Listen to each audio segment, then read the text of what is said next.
From Fox 8 Sports, this is the Overtime Podcast. From the Fox 8 studios in New Orleans, it's the Fox 8 Overtime Podcast. I am your host, Sean Fazende, riding shotgun as he does each and every podcast. It's Andre Johnson. Junior. Do not forget the Junior is very important to remember the JR at the end of the name. Before we get into today's content, be sure to like, share, rate, review. If you are watching us on YouTube, hit that subscribe button, get the bell notification for when we drop that fire content. And today is Monday. Also, hello, Gulf Coast Sports Entertainment Network. If you've been watching us on the Gulf Coast Sports Entertainment Network all week, you know it's been a minute since we've updated. So we are going to be here and offering you on YouTube, on the Gulf Coast Sports Entertainment Network, wherever you get your podcast, Apple, Spotify, whatever, our sincerest apologies. A lot has happened with the Saints, but unfortunately, they sent you guys here into the snow. And because of the way our schedules worked out and where we were separated, we just could not get back in time to connect on Friday like we said we would. So once again, our sincerest apologies to all of you, because look, a lot of y'all come to this for analysis of what's happening, and a lot has happened in the world of the football, and obviously the Saints. A lot of things connected to the Saints have certainly happened. So our apologies, but we are back. We are back here, warmer. Much warmer. A lot warmer. I was down in Grand Isle for 4 days. You were in Bay St. Louis, Bay Long St. Beach. Louis, Long Beach, Mississippi. I've never seen a beach covered in snow, so that was I was there as well, but not there. But I was covered in snow on a beach in Grand Isle, so it was an experience like no other. But now we're all happy. We're all over the snow. Get it done. Get Short out. sleeves let's again. let's get to our regularly scheduled weather and regularly scheduled programming. We talk about the Saints. How you feeling today? I'm feeling good. You know, we watched some good football yesterday. We know what the Super Bowl matchup's going to be, but unfortunately, the one thing we don't know is who's going to be the head coach of New Orleans Saints. We do, and we still don't know, and it has dragged on. All right, so since the last time we spoke, we're going to update everything. First off, what's happening this week? Eagles offensive coordinator. You saw him put on the show, 55 points against the Washington Commanders. And they dominated. They're going to be here in New Orleans in a couple weeks. Their offensive coordinator is Kellen Moore. The Saints want to interview him. I think they've done a virtual interview with him. They want to interview him in person, to the point where one report suggested the Saints will fly to Philly. Who knows? It may be on the way right now. To interview Kellen Moore. Like the candidate, like the interest. Mike McCarthy interview. Hopefully this week. Still a little while to me that he hasn't interviewed yet. Yeah. He's out there. He's available to be interviewed. And I know they've had a little bit of snowmageddon, and I know it's been tough logistically to deal with the snow and everything, but still he has not interviewed technically. But Mike McCarthy is still out there, and reportedly they want to interview him this week. And they also want to talk to Commanders offensive coordinator Cliff Kingsbury, who has not interviewed virtually or in person, much like Mike McCarthy. So those are the three names out there. More names could get added to the search, and relatively speaking, especially when you consider how long the search has gone, pretty tight pool of candidates. Not the biggest pool of candidates that they've certainly keyed in on. So that's where they stand in terms of what could be coming this week. What has happened since the last time we spoke? Well, a few things. 3 significant developments, in my opinion, during our absence, as we were all covered in 10 inches of snow. Aaron Glenn goes to the New York Jets. And no, I'm sorry if y'all believe this. I understand y'all would want to believe this, but Aaron Glenn did not request Mickey Loomis to be removed as general manager. I don't know where that rumor started. I had a lot of people reach out to me to see if this was true. Everything I've learned, that is not the case. So I don't know where that started. Maybe there was a miscommunication in terms of the vision of the organization, but I don't know of anything substantial to say that that he wanted Mickey Loomis out or he wasn't taking it. So he is with the Jets. But let's be honest, that was always sort of the feel that he was always sort of the favorite there. Development number 2, Bills offensive coordinator. This is a big one. Right there. Joe Brady backs out of the second interview. They wanted to interview him in person this week. Obviously, he played, and they lost. And he elects to stay with Buffalo before the outcome of the game. So the Saturday before the game, he said, "I'm out." So he didn't even wait to the outcome of the game. He basically said he is out. And C, or option or development number 3, which may not be as discussed, it may not be as big of a deal to some, but this struck me. And it kind of added to the weirdness of this search. Let's just be honest. Dave Ziegler who Mickey Loomis talked up quite a bit in his press conference, leaves the organization to go be the assistant general manager with the Tennessee Titans. Remember, the Saints expanded the brain trust for the search in this search, and he was one of the ones that they named. So those three things have developed, and there are more things to come this week. It is a huge week. We understand it. I'm going to go to Mobile tomorrow for the Senior Bowl, which is like a coach's convention. It's just everybody just hangs out there at Senior Bowl. It's really an interesting spot to be. I love going to it every year. So that's what has happened. That's what could potentially happen. So that's why now we got to turn to the big picture. Right. You know, there were a lot of job openings in the NFL a few weeks ago, and now there is only one left. The New Orleans Saints, the only team looking for a head coach. You mentioned Aaron Glenn. He's in New York. You mentioned Joe Brady. He said, nah, I'm good. I'll stay in Buffalo. Still no McCarthy or Cliff Kingsbury interview. So for a job that was widely recognized as the worst opening in the NFL, for nobody to want it so far, essentially, how bad are the optics? Or are we just overreacting, and is the case that things take time? Well, look, it's very possible during the process optics become a story, but once the actual job is complete, optics obviously take a backseat to the reality of what has happened. But we have to talk about it. We have to talk about it. I don't love talking about optics because it can be overdone. It can be misinterpreted. But when you're dealing with the 24/7 news cycle, you're dealing with a coaching search where a lot of twists and turns, you have to talk about this. You have to be realistic about what the Saints are dealing with and what has developed right in front of our eyes. I mean, you mentioned it. Every team has a head coach but the Saints. Even the Cowboys, they promoted from within. I don't know. I'm sure that move is not met with a lot of excitement. But 7 openings, 6 have been filled. The one that's not filled are your New Orleans Saints, and it doesn't even feel like right now they are close to anything yet. That could change very quickly. 2 coaches with intimate knowledge of how this organization is run and has seen it at its absolute best, said no thanks. I'm good. I'm good where I'm at. Or I'm good with the opportunity. And C, the guy, the general manager, credited with fresh ideas, a new approach, new system, new way of thinking of things, a different culture, and will bring in a new perspective to this process, has left before the search is officially over. Now, each one of those things happening singularly can be reasonably explained away. Glenn, as we mentioned, was always going to go to the New York Jets. You could certainly make the case that perhaps Joe Brady isn't ready, and you don't know for sure if Brady was going to be the guy they ultimately landed, and perhaps Brady picked up on that during the interview process and pulled himself out of the running. But still, he decided not to do it. And of course, Ziegler, you can explain that away, right? He got a promotion. He's going to be assistant GM at Tennessee Titans. Who wouldn't take that opportunity, especially if you go from basically a hire and scout here to an assistant general manager for the Tennessee Titans. But when you look at all three collectively and how it all happened in a 5-day span and how you are the last team to hire a coach and then all these things happen, it just adds to the perception that the Saints are an organization struggling right now, to put it mildly. Glenn picked the Jets.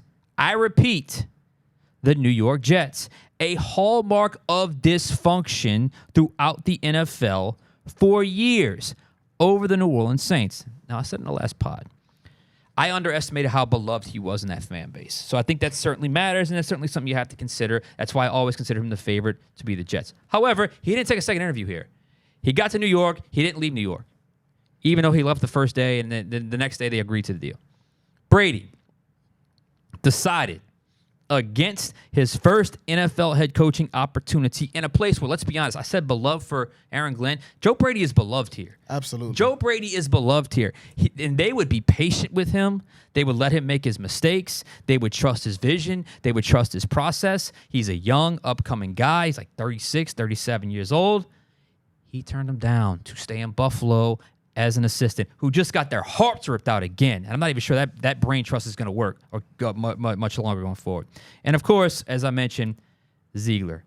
Mid-search, before the job is done, to go be an assistant GM somewhere else. What's going on here, guys? What's going on here? I mean, this is certainly something they can overcome. Saints I'm talking about, because optics are exactly that. Optics. It's the process. It plays out. The stuff that does happen, we know about. There's probably 10 times more that we don't know about. And maybe there are valid reasons for all that. But at the same time, this has to be a wake-up call to where the organization stands in the grand scheme of things in the NFL. People don't view this job, one of 32, in the same regard as others for a myriad of reasons. Salary cap, aging roster, quarterback. But the optics tell us that. We'll see what the reality ultimately tells us when they pick the right guy, because that is the good news. At some point, someone will hire, the Saints will hire someone, and someone will step up and be the head coach in the New Orleans Saints, and all this will be behind them, and they can do their vision, and hopefully, God bless it, they make all the right decisions, and they're back in the playoffs, and they're back winning games sooner than we think. And none of this will matter. But man, as we sit here right now, why does everything feel so difficult with the New Orleans Saints? Why does everything feel like it's just not as smooth as it needs to be? Unfortunately, I feel like this was predictable. I mean, this is a team that went all in about 5, 6, 7, 8 years ago on a Super Bowl, trying to make the most out of an all-time great draft class in, 2017? Yep. You've got an all-time great quarterback in Drew Brees. You go all in. You pull all the salary tricks out to try to win a Super Bowl. Sacrificing the future. Now, that Super Bowl doesn't happen, but the future is still very much in jeopardy, and we're seeing that now. I mean, nothing's been surprising. Of all the coaches that we talked about a few weeks ago when the job search was fresh, Pete Carroll, he winds up in a new job. Ben Johnson, he's in Chicago. Aaron Glenn. Joe Brady says, no, I'm good. Cliff Kingsbury hasn't taken interviews with anybody to our knowledge. Mike McCarthy hasn't talked to the Saints. Even John Gruden, one of the obvious choices, hasn't even been linked to the Saints far yet. So you look at all of the quote-unquote Tier 1 coaches, the Tier 1 options, Mike Vrabel, a guy you were high on. He's in New England now. So now you look at the Tier 2 guys, and you're looking at the Mike Kafkas of the New York Giants, the Anthony Weavers of the Miami Dolphins, Kellen Moore, who's been from Dallas to the Chargers to Philadelphia. And, I mean, I can't blame some of those coaches, especially Joe Brady, for saying, nah, I'm good. Maybe a Cliff Kingsbury for looking at the job and saying, I'm okay. Because one thing you know about the NFL, it stands for not for long. Next year, there's going to be another 5 to 8 jobs that are open, and those 5 to 8 jobs probably won't be $60 million over the salary cap. They may have a much better quarterback situation than the Saints have. They may be in a better position in the draft than the Saints are going to be. They may be in a more favorable market than New Orleans is, although the New Orleans fans here are crazy, and I think anybody would be lucky to play here. When you look at market sizes, it is one of the smaller markets in the NFL, and these are things that coaches are looking at. They're looking at the age of this roster. I mean, if you ask yourself, who was the best DB last season? Tyrann Mathieu. Tyrann, yeah. One of the oldest on the team. Oh, well, who was the best linebacker? DeMario Davis, one of the oldest on the team. And if you look in the second half of the season, post Dennis Allen leaving, when Cam Jordan's snaps started to go up, outside of Brian Brzee, I don't know if there was a more impactful defensive lineman than Cam Jordan. That's your 3 oldest guys on defense. On offense, who was the sole playmaker? Alvin Kamara, who's about to be 30. You've got a really old roster, and all of your big-time playmakers on both sides of the ball, for the most part, are old. And I didn't even mention, 34-year-old Derek Carr?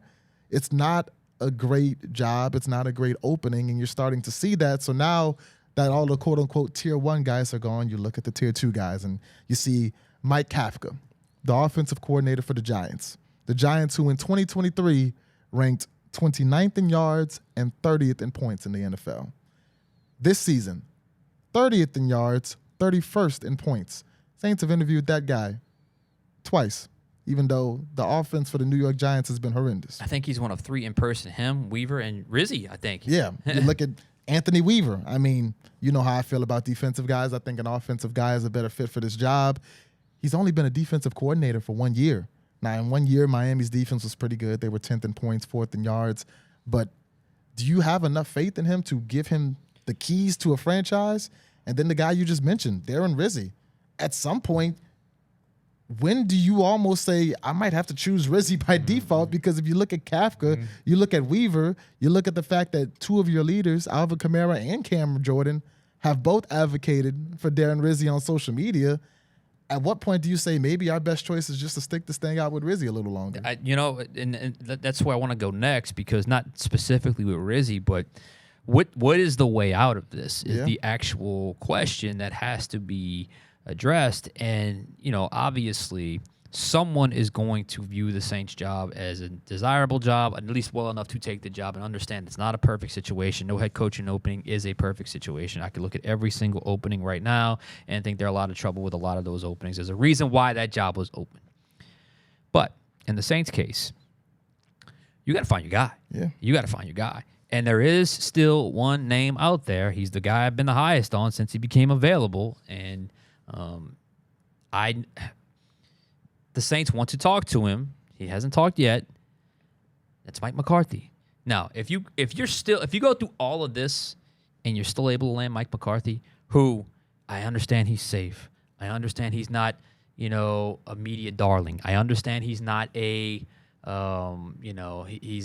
not one of the faces of the coaching league. But that guy knows how to win. That guy knows how to develop quarterbacks. And that guy has been through all the ups and all the downs of salary cap, aging. He was at a place in Green Bay. You couldn't really sign a lot of free agents. It was a lot of drafting. And he was here, and he got the most out of Aaron Brooks, who, when Aaron Brooks first got here, was not a capable starting quarterback. By the time he left here, he was or at least did enough to be a starting quarterback in the NFL from where he started to where he finished. So what do the Saints do? Well, you got to reshuffle your board. I think Kellen Moore becomes a more realistic desire, if you will. Not necessarily they could get him, or maybe he wants to stay, maybe not, but that's someone that could move aboard top the Saints list. The Kingsbury thing is weird to me because he kind of shut down all interviews until his season was over. Well, now his season is over, so does that become a more realistic option? Cliff Kingsbury in the New Orleans Saints. Well, they got to interview at some point. Yeah. But if you were able to get a Kingsbury or McCarthy, that's a win. Or even, I think right now people are warming up to Kellen Moore. Optically, you can save yourself, and who knows how well they're going to win the game. And obviously, win games. Obviously, the most important thing is win games once the game starts, because all the stuff goes away. We understand that. But if all of a sudden you go through all of this, and I love Darren Rizzi. I think he's fantastic. I like dealing with him. I think he brought some energy to that organization. I think he's done great things in a limited amount of time. And clearly, he's won over players. One of the most important ones in Alvin Kamara, who publicly stated so. But if you go through all of this, and the guy you have to hire is Rizzi, that's an interesting look, because that would mean you have either gotten turned down or people have chosen elsewhere, and you had to go back to right where you started. Yep. That was with Darren Rizzi. So I think I wouldn't have a problem with that, but I think Rizzi at some point, once you get past McCarthy, once you get past Kingsbury, once you get past Kellen Moore, I think Rizzi might be the best option at that point. Yeah, I mean, at this point, Mike McCarthy or Cliff Kingsbury would be a miracle for this fan base and this team, honestly, because remember, we did a podcast a couple weeks ago about, is Mike McCarthy the best fit for this team? And both of us are very high on McCarthy having this job and some of the success that he's had. And there were a lot of people who were like, oh, no, we don't want Mike McCarthy. We want this guy. We want that guy. Well, the Saints tried to get this guy and that guy. Given what's happening right now, would you take him? They didn't want to come. So when you look at who's left, Mike McCarthy, a guy who's won a Super Bowl, a guy who's had winning seasons in 12 of his 18 years that he's coached, a guy who's consistently led elite offenses in Dallas, a guy who helped develop Aaron Rodgers, who helped develop Dak Prescott, versus Mike Kafka, who's the leader of a mediocre offense in New York, or Anthony Weaver, who's been a defensive coordinator for 1 year. You would like those guys over Mike McCarthy? If you don't like Mike McCarthy, who's a name out there that you would like more than Mike McCarthy? Because as we look, to me, the best options far and away are McCarthy and Kingsbury. Now, Kingsbury is going to obviously depend on whether he wants to come here, because I still think he's my number one option. Even when you look at what he did in Arizona, I think it's almost underestimated what he did in Arizona. Yeah. When you look at the fact that he took over the Cardinals when they were the worst team in the league, and in each of his first 3 seasons, they got better. The rookie that they drafted in his first year, Kyler Murray, got better. Their records increased. Kyler Murray got better until they made the playoffs their 3rd year. And then in that 4th year, things kind of fell apart. But those first 3 years, Cliff Kingsbury did exactly what you would want a rookie coach with a rookie quarterback to do. He's done wonders with Jaden Daniels, who just had one of the greatest rookie seasons that we've ever seen from anybody. Cliff Kingsbury, to me, is still my number one, with Mike McCarthy closely following behind, and then I think it's a big drop-off. I'm not huge on Kellen Moore, me personally. I think that he mismanaged his talent at times in Dallas. I think that would help optics, though. A guy like that, I think he's better than Mike Kafka and Anthony Weaver. Right. I mean, I think he's better than some of the other names out there. I mean, if those are your alternatives, sure, I'll take Kellen Moore. But yeah, to me, Cliff Kingsbury and Mike McCarthy are the big names. And if you don't like those two, who do you like? Because right now, I don't see any better options available. Hey, here's the other thing, and this is probably a topic for another pod. We may end up having to do this if this thing drags. Some point, the Saints may have to reopen their process a little bit and start looking at some other names maybe they left off, like a Brian Flores or like a think of some other names that they bypassed. But I mean, I'm sure there are other coordinators out there or former coaches out there that they could, potentially look at to, reopen this search if they can't get to their guy. That's why this thing dragging on like this is really just, man, you're kind of stuck in limbo with, okay, are they closer to a guy or they're just getting roadblock after roadblock after roadblock? But I'm with you.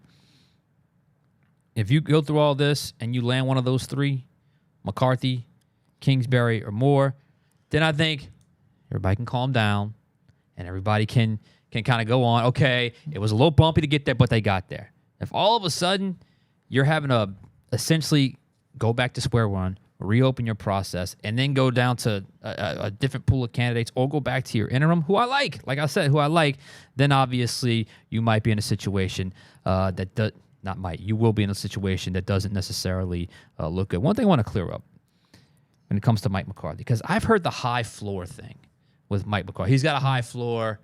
When you say high floor, some say low ceiling.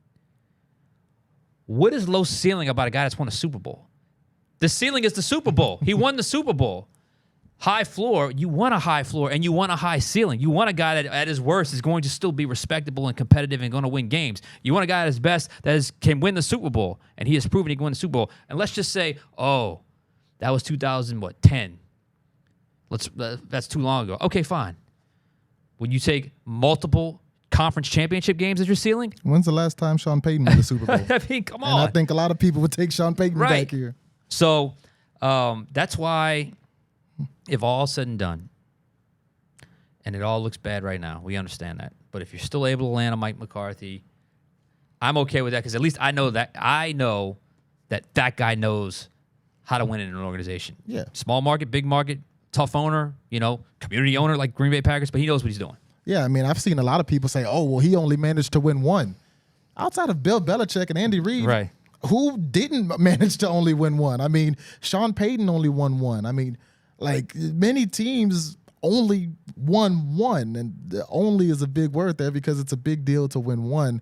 But going back to what you said earlier about this coaching surge dragging so long, you're also losing people in your building because something that happened Sunday, let's say everything falls through and you got to bring Darren Rizzi back for whatever reason. Well, he's going to have to look for a new offensive coordinator because Clint Kubiak essentially got tired of waiting and saw the writing on the wall that if they bring in somebody essentially other than Darren Rizzi, he'd be out the door. Cliff Kubiak is in Seattle now. We even saw Dennis Allen get hired in Chicago. Yeah. Mike Hodges is going to take over since he was a great assistant, a linebackers coach. He's going to be the Cincinnati Bengals linebackers coach. So not only are head coach jobs starting to fill up, some of the assistant jobs are getting filled up. And you got to keep in mind, even when the Saints do hire their guy, no matter who it is, they're going to have to fill the staff. Mm-hmm. Cliff Kubiak essentially said, I can't keep waiting here for this. I'm going to go to Seattle, work with those guys. Joe Woods, I mean, I don't know what his coaching prospects are. I mean, the longer you wait, the less names are going to be available when it ultimately comes that you're going to have to fill up your staff. Especially if you're, if you're going with a first-time head coach. I mean, now you're talking about especially a younger first-time head coach. Sometimes those relationships aren't as built, and that's where it really can come undone for a young coach if you don't have that strong staff. Because I can't reiterate. I mean, look at the Kansas City Chiefs right now. The one thing the most underrated thing about the Chiefs right now, they have been able to hold on throughout their entire run to their most important assistant coach, Steve Spagnuolo. They've been able to hold on. That never happens. That's why it gets so hard, because when you have a historic run, a dynasty or whatever, a lot of times those assistants get out. They've had coaching opportunities, and for whatever reason, Spags hasn't done it. Speaking of that, maybe he's someone you can expand when you talk about the head coaching search. So, look, in Kubiak's scenario, all these guys, Kubiak, Hodges, I'm sure more names will pop up.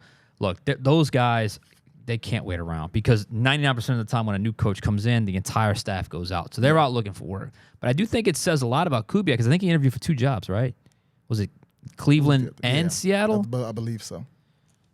He still holds a lot of respect around the NFL. And those first 2 games, that's what everybody remembers. So that inflated the resume. So now he's going to go to Seattle and hopefully do some good things up there. But it was fun while it lasted. One and done, Clint Kubiak here. So, yeah, that was to be expected, because I don't know if any of those guys would have stayed, with the exception of if Darren Rizzi were to get the job. Which, as much as it didn't seem like likely a week ago, I still wouldn't say it's likely, but I still think there's a bigger possibility of it happening now than a week ago. Yeah, I think you better throw the key to the city and any king cake recipe that Mike McCarthy wants his way to try to get him to come here. Because if you can't get McCarthy, if you can't get Kingsbury, whoever the Saints would hire from that point on, I think would be relatively underwhelming to the majority of the fan base. Oof, man, they just got to get out of this funk. I mean, just hire. Hopefully, they strike it rich on this coach, because I mean. This fan base is in such a funk right now. The organization is in such a funk right now. They need something to hold on to going forward, and the right head coach would do that. But as we said before, the candidates are dwindling and dwindling. All right, we got to get out of here. For Andre Johnson Jr., I am Sean Fazende. We will catch you guys next time on Overtime.